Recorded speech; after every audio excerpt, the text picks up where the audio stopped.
Jose Bautista is back. How do I feel about that? Well, it kind of depends on exactly what you're asking. I saw the press conference, we've all heard the news, and I agree with the prevailing sentiment that this was not plan A for either party involved.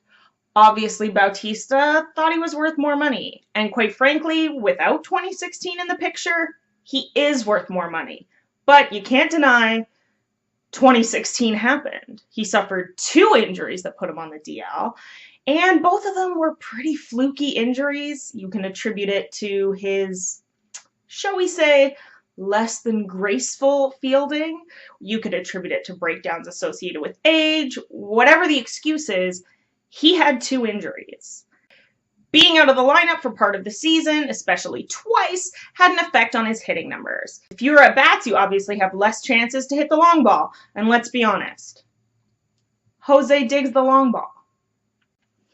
As for the Blue Jays, this offseason has been awkward. I mean, let's talk about what happened. They gave Edwin a really short deadline, then turned around and signed Kendrys Morales for $11 million each year for 3 years. Kendrys Morales. That was their plan B to Edwin.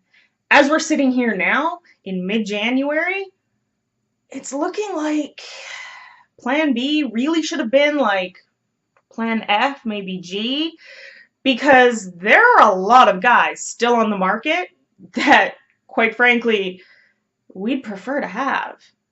One of those guys who was on the market for a really long time was Edwin.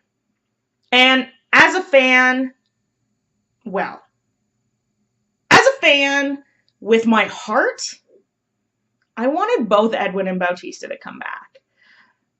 I've been cheering for them for years. But at the same time, I realize with the financial realities, as well as the fact that they are both sluggers who are getting up there in years, and there is only one DH spot, as much as Edwin can play first base, we've also got Smoke. Don't talk to me about Smoke. That is a whole other video. But at the same time, rotating 2 guys through, one of which, I mean, Jose, he's an awkward fielder. Let's put it out there. He wouldn't be my first choice. But in the corner outfield right now, the Blue Jays don't have any of my first choices. Edwin ended up signing for 3 years at $20 million a year. The Jays offered him 4 years at $20 million a year. He took a gamble and lost. The Jays also took a gamble by giving him a really short time frame, and I think we all agree the Jays lost.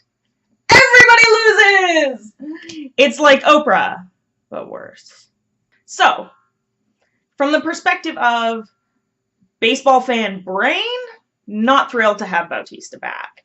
I'm hoping 2016 was just a messed up year for him.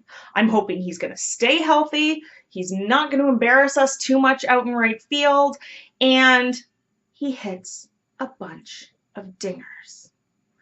However, he is really a swing for the fences guy, and I worry a little bit if he can't hit a bunch of bombs, we don't get a lot of other hitting out of him. He does walk a lot, that's a good thing, but again, we're hoping last year was messed up.